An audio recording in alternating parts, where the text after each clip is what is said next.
Hey everybody, my name is Raise the Glass, and this is my Nightblade build video.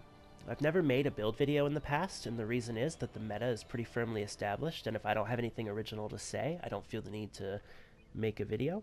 So if someone asks, say, about my Sorcerer build or my Dragon Knight build, I can just send them to an Outcast video or a Tamriel Foundry article and say, this is the meta, this is what you should run. And when I posted my Dragon Knight parse a couple weeks ago where I hit 40k, a lot of people commented on it and said nice things, but not many people were curious about the build, and the reason is that the meta is pretty firmly established and everybody knows what they should run on a Dragon Knight. But when I posted my 40k parse on my Nightblade, I got Facebook questions, I got YouTube comments, I got Discord messages, I got PSN messages. A lot of people are curious what to run on their Nightblades, and the reason is, I think, because no one was running a Nightblade last patch. But they got buffed and they're pretty strong now, so everybody wants to run them, and there's not an established meta for the Nightblade. So I'm going to show you my video. I actually came up with it last patch, this build.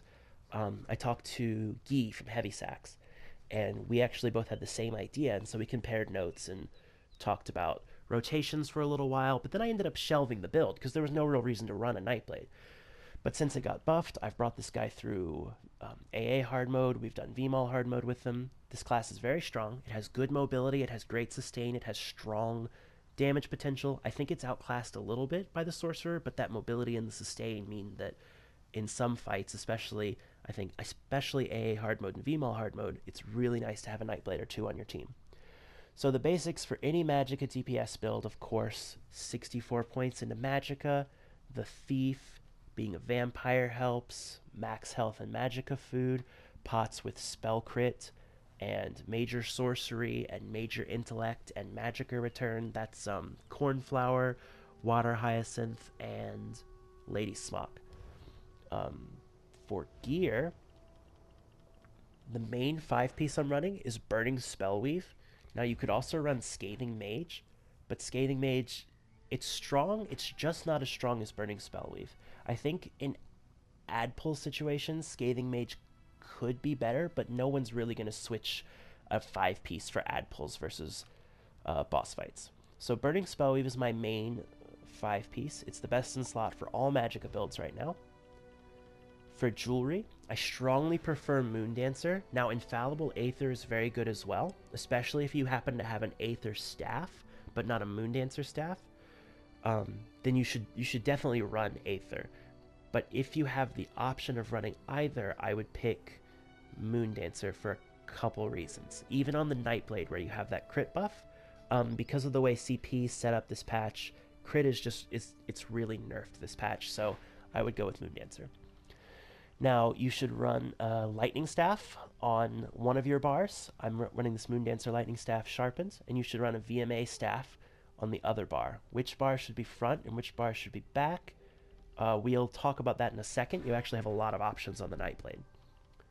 And for your monster set, you're going to run a Lambris. Now, a Lambris is kind of the Sorc specialty monster helm, but it is really strong on a Nightblade. It's much stronger with Scoria, and it's the main reason my Nightblade build is better than other Nightblades.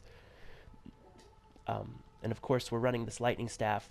I'll show you some skills. We're gonna be able to keep a Lambris up. It's gonna be procced plenty, so I'll show you how it works. But it's gonna work really well.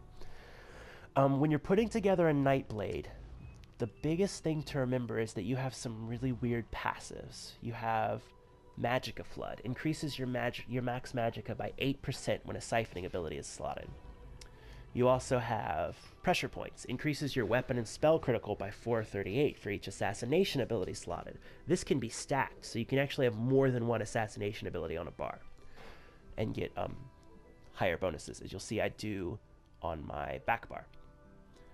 And then Hemorrhage, which is increase your critical damage done by 10%. It also gives Minor Savagery, which isn't a huge buff. It's not very helpful at all this patch.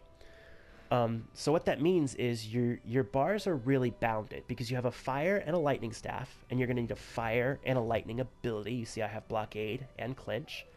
Then you're going to need a siphoning ability on both bars. So you see I have cripple and then siphoning strikes. Then you're going to need an assassination ability on both bars. I have merciless and impale.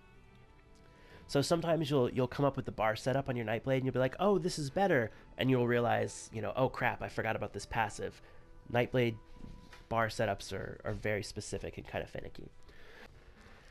All right, so let's talk skills. My first skill that I'm running is Elemental Blockade.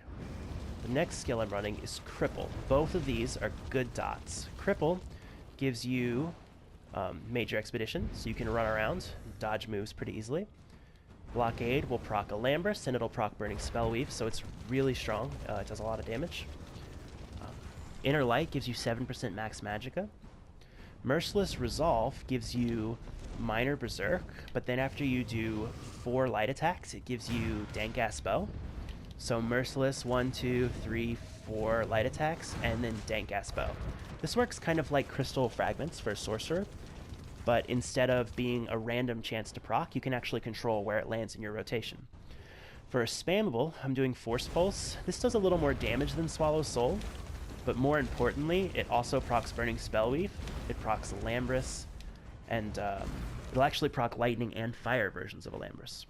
For your ultimate, you should run Shooting Star. Now, if you're a lazy fuck and you don't want to get your lore books, you can actually run Soul Harvest, but everyone who meets you will know that you're a lazy fuck and you don't want to go get your lore books, so I wouldn't do that. On the back bar, I'm using Shock Clinch. It's a pretty strong dot, but more importantly, it can proc the lightning form of Alambris. I'm running Siphoning Attacks, which is really strong for your sustain. It means that your light attacks are going to be giving you stamina and Magicka back. It also means your direct damage attacks have a chance of giving you stamina and Magicka back. I'm running Harness Magicka as my next skill. Now, Harness Magicka isn't the best skill here for your DPS. You could actually run Inner Light for your DPS if you wanted to. But the reason that I run Harness Magicka is that it's best in slot for making friends. Because if you run Inner Light on your back bar, you're going to die in trials all the time. And nobody wants to be friends with anyone who dies in trials all the time. So I run Harness Magicka, and then I don't die in trials, and then people want to be my friend. So that's why Harness Magicka there. I pretty much never take it off unless I'm on my Sorcerer, in which case I run Hardened Ward, which is also really good for making friends. Twisting Path is a very strong dot, got buffed this patch. Impale is your execute, it's very strong as well. The best part about Impale is if you're in Ethereal Archive and you're fighting the mage, you can actually hit the boss from Helroth Citadel because the range is so absurdly long on this skill. For your ultimate, you can run Lightning Destro, or you could run Soul Harvest. Soul Harvest is really strong for your execute spam because it gives you 20% extra damage against the target, and when you're spamming executes, your DPS is really high, so it's a solid ultimate. Now, the rotation with this bar setup is precast Merciless, precast Siphoning, and then you do Clinch, Twisting, Blockade, Cripple, Merciless, Merciless again, 1, 2, 3 Force Pulses. I did 4 just to kill it there. Let the little dummy come back, and I'll show you again. I don't have any spell pots or anything, so my DPS is really shit right now. I'm just showing the rotation. Clinch, Twisting, Blockade, Cripple. Merciless just went down, so let's just go through again so you can see it. Clinch, Twisting, Blockade, Cripple, Merciless, cast Merciless again, 1, 2, 3 Force Pulses. Clinch, Twisting, Blockade, Cripple, Merciless twice, Force Pulse 3 times. So this is my rotation for having a Fire Staff on the front bar, but because of the way my CP is set up and also because of the Lightning passives, I actually often run a different setup with my Lightning Staff on the front bar and my Fire Staff on the back. Now it's going to be the same skills, but you're going to adjust them just a tad. So we'll go into our Destruction Staff skills. We'll put Blockade on the back, put Clinch on the front. The reason that I run this setup in trials is because you're running what's called off-balance CP, which is 26 points into Elfborn, 98 points into Elemental Expert, 1 point into Staff Expert, and 75 points into Thaumaturge. Now, this isn't great for your DPS by itself, but what's really strong is the Exploiter passive, so Nightblades and Sorcerers will concuss an enemy. And whenever a concussed enemy is hit with Lightning Wall of Elements, they get thrown off balance, and because of this passive, you're going to get a 10% damage bonus against those enemies.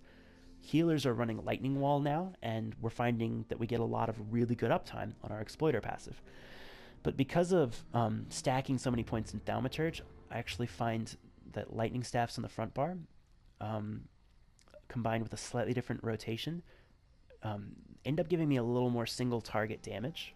So if I'm running off balance CP, this is the rotation I use instead. Blockade, Twisting, Clinch, Cripple, 2 Merciless, and then I just do 2 Force Pulses, and then go to the back. For whatever reason, I always get more single target damage with 2 Force Pulses when I'm using a Lightning Staff, and I always get more single target damage with 3 Force Pulses when I'm using a Fire Staff.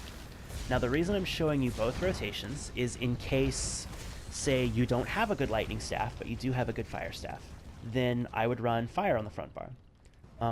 But if you have a good Lightning Staff and you have a good Fire Staff, of course this is the rotation I would suggest. It also lets you run Fire Destro ulti on the back bar with a Lightning Staff up front. That's actually the strongest option there. If you happen to have a Lightning Maelstrom Staff and you don't have a Fire Staff, I think you could actually run it pretty well on this build.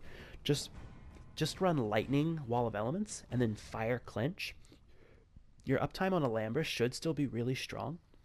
And you might want to switch to Scathing Mage instead of Burning Spellweave, but test it out if you have it. I don't have a Lightning VMA staff, but if I did, I would definitely try it out. I think it'll be a little less DPS, but it'll still be really strong. So if you like it, talk to your raid leader. Maybe your raid leader will let you run it, and it could take a little pressure off your healers.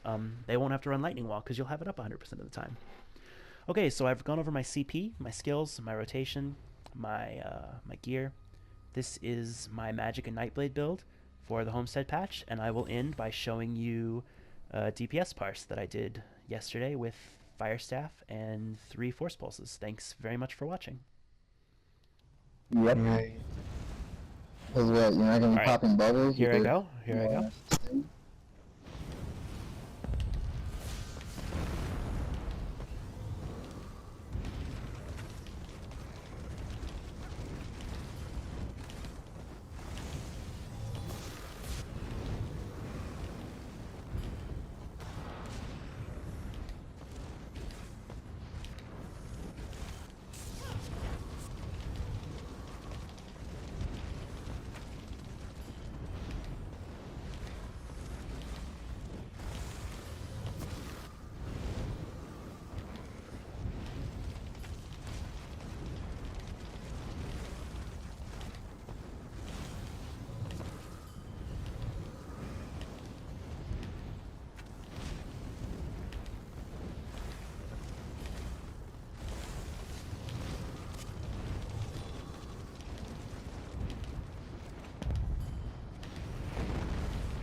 That was strong, Woo! dude. What is it? What is it? What is it? 40.7. Nice.